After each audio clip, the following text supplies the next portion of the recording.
안녕하세요. 오늘은 홍천 공작산의 수타사를 촬영하고 영상을 만들면서 힐링이 되는 느낌이더라고요. 그래서 영상을 보시면서 좋은 글 하나 읽어드리려고요. 건강의 비밀이란 책의 내용 중에 휴식의 힘에 나오는 내용을 이야기해 드릴게요. 풍요로운 건강의 비밀을 배우고 싶은가? 쇼가 먼저 말을 꺼냈다. 난 그 비밀을 15년 전에 처음 알게 되었지. 그때는 지금과는 전혀 달랐네. 성공한 증권 중개인으로 돈을 많이 벌었지만 동시에 매우 가난했지. 그게 무슨 말씀이시죠? 난 건강이 아주 나빴었다네.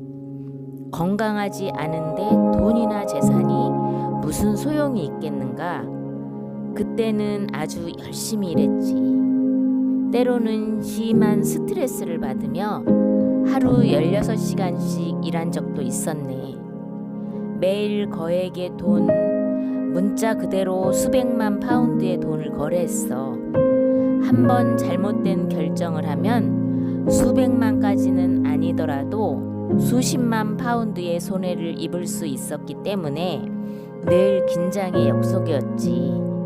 엄청난 부담을 느끼셨겠군요. 정말로 그랬지. 하지만 이 스트레스는 곧 세금을 징수하기 시작했어. 갈수록 긴장 상태를 풀기가 어려웠거든. 결국 매일 알코올의 힘을 빌려야만 안정을 찾을 수 있었어. 때로는 긴장이 너무 심한 나머지 진정제를 먹기도 했지. 그렇게 몇 년이 흐르자 몸과 마음이 거의 붕괴 상태에 이르렀지. 고혈압과 위궤양에 시달렸을 뿐만 아니라 심한 편두통도 얻게 되었지. 돈을 많이 벌기는 했지만 건강에 관한 한 파산 상태나 다름없었네. 그럼 어떻게 해서 바뀌게 된 거죠? 기차 여행일세. 무슨 말을 하는지 도저히 이해할 수 없었다. 어느 날 기차를 타고 집으로 갈 때였어. 갑자기 중간에 기차가 멈췄지. 기차 안은 사람들로 매우 북적이고 있었는데 나는 연착 시간이 길어질수록 더 긴장되면서 안절부절 못했지. 게다가 가슴이 너무 답답해 자꾸만 숨을 거칠게 몰아쉬었어. 당시에는 잘 몰랐지만 사실 그때 심장마비가 왔었던 거야. 의식을 되찾고 보니 땅바닥에 누워 있더군. 그런데 어떤 중국 노인이 무릎을 꿇고 날 지켜보고 있는 게 아니겠나? 그는 내 눈을 살펴본 뒤 가벼운 심장마비라고 하면서 신경이 너무 쇠약해져 있다고 말했네. 노인은 종합검사를 받아야 한다며 날 병원으로 데리고 갔지. 도중에 그는 나의 생활 방식이 건강에 끼치는 영향에 대해 말해주었어. 그때 처음으로 풍요로운 건 건강의 비밀에 관해 들었지. 먹는 음식이나 운동 같은 것들이 건강에 그토록 소중한지 정말 몰랐네. 노인은 내게 10명의 이름이 적힌 명단을 주면서 그들이 풍요로운 건강의 비밀을 가르쳐 줄 거라고 말했어. 결국 그들을 통해 하나 깨달은 게 있었지. 내 생활 방식이 건강보다는 질병을 일으키는 데 더 적합했다는 거야. 그 비밀 중에서도 내가 너무나 소홀히 했던 것은 풍요로운 건강의 6번째 법칙인 휴식과 이완의 힘이었네. 휴식과 긴장을 푸는 법을 배워라. 휴식과 이완의 힘이라. 이건 또 무슨 말일까? 궁금해하고 있는데 노인의 말이 이어졌다. 아주 단순해. 휴식이 마음과 육체의 활력을 되찾아 준다는 얘기지. 마음과 육체의 휴식 없이는 풍요로운 건강을 결코 얻을 수 없어. 이건 아주 단순한 사실인데도 사람들은 늘 소홀히 하는 경향이 있지. 살아있는 생명체는 다 휴식이 필요해. 심지어 땅도 마찬가지지. 다 적당한 시기에 휴식을 취해야 하지. 성경에도 세상을 창조한 후 7일째에는 휴식을 취했다고 나와 있지 않은가? 그러나 인류만이 항상 휴식 없이 일을 하지.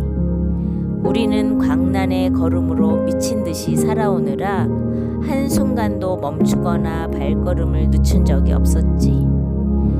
여름 저녁 노을에 물든 석양을 감상할 시간도 없었고, 봄날 체리 향기를 맡을 시간도 없었으며, 새들의 노래소리를 들을 시간도 없었어. 잘 생각해보면 오늘날에는 시간을 절약할 수 있는 기기가 너무 많아. 전화, 팩스, 세탁기, 건조기, 진공청소기, 컴퓨터, 자동차, 비행기 등등. 하지만 사람들은 여전히 시간이 없어. 오히려 옛날보다 더 바빠진 것 같아.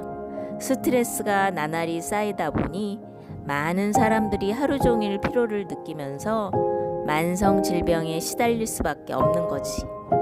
나도 다른 사람들처럼 극도의 스트레스로 인해 늘 지쳐 있었어. 다행히 그것을 고칠 기회가 왔고 그 기회를 놓치지 않았지.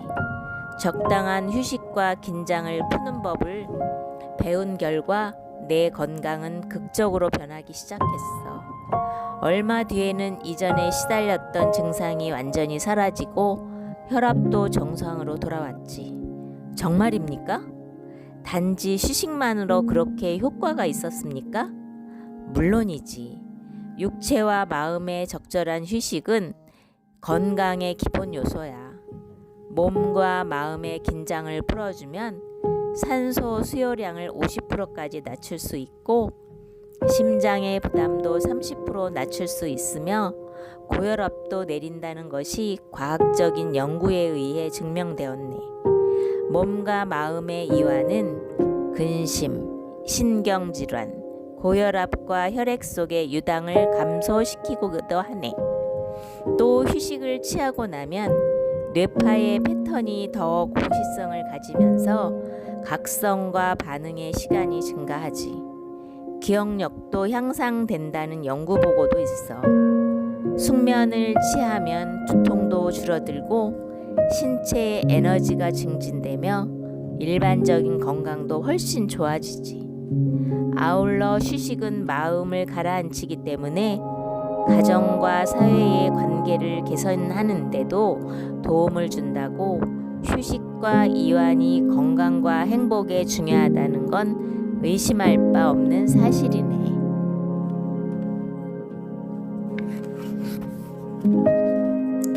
쇼의 말은 상당히 공감이 가는 얘기였다. 자신을 재충전하는 마음의 휴가를 떠나라. 말씀은 아주 흥미롭지만 충분한 휴식을 취했는지 어떻게 알 수가 있나요? 스트레스를 받을 때는 긴장을 풀기가 어려워. 알코올과 진정제에 의존했다고 하지 않았습니까? 내가 최선을 다해서 답해야 할 아주 좋은 질문이군. 쇼가 웃으며 말했다. 우선 마음을 휴식하는 법을 배워야 해. 매일 명상하거나 긴장을 푸는 시간을 가질 필요도 있지.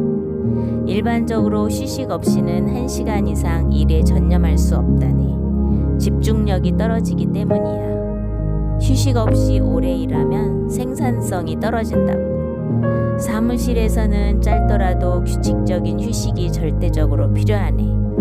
그것을 잘 실천하면 일의 효율은 더욱 높아지고 실수는 적어지며 창조력과 생산성이 더 높아지지. 10분 동안의 휴식은 건강만이 아니라 일에도 큰 도움을 주거든. 육체의 피로와 갈등으로 찌든 마음을 쉬게 해주기 위해서는 휴식 시간이 반드시 필요해. 신경계를 가라앉혀서 감정을 재충전하고 새롭게 하는 마음의 휴가 같은 거야. 휴식은 잠잘 때 충분히 취해지지 않습니까? 그렇지도 않아. 물론 누구에게나 잠은 필요하지. 하지만 수면을 충분히 취했는데도 아침에 일어났을 때 잠자리에 들 때와 마찬가지로 피곤한 적이 없었나? 나는 그의 말에 고개를 끄덕여 보였다. 네, 자주 그랬습니다. 그때 충분한 휴식을 취했다는 생각이 들던가? 아니요. 나는 정말 늘어지게 잤는데도 피곤한 상태로 깨어난 적이 아주 많았다. 전혀 피로가 풀리지 않아 찌뿌드한 그런 느낌 말이다. 따라서 잠을 많이 잤다고 해서 충분한 휴식을 취했다고 할 수는 없네. 물론 잠은 아주 중요하지. 사람마다 하루 6시간에서 8시간의 잠이 꼭 필요하네. 적당한 휴식에는 평화롭고 안정된 마음가짐이 필요한데 잠잘 때도 마찬가지지. 그렇지 않으면 잠을 잔다 해도 숙면을 취할 수 없는 것은 분명한 사실이야. 그리고 많은 사람들이 사소한 일이나 중요하지 않은 일로 고민들을 하는데 그건 생활 자세는 자신의 에너지를 소모시키고 휴식을 박탈하는 거라고 할 수 있지. 어떠신가요? 건강의 비밀을 잘 들으셨죠? 인터넷에서 홍천 공작산을 치시면 홈페이지에서 훨씬 아름답고 멋진 공작산의 경관과 힐링 생태숲 그리고 등산로까지 멋진 영상을 보실 수가 있고요. 하룻밤 묵어도 너무 좋은 곳 홍천 공작산과 수타사 한번 구경 오세요.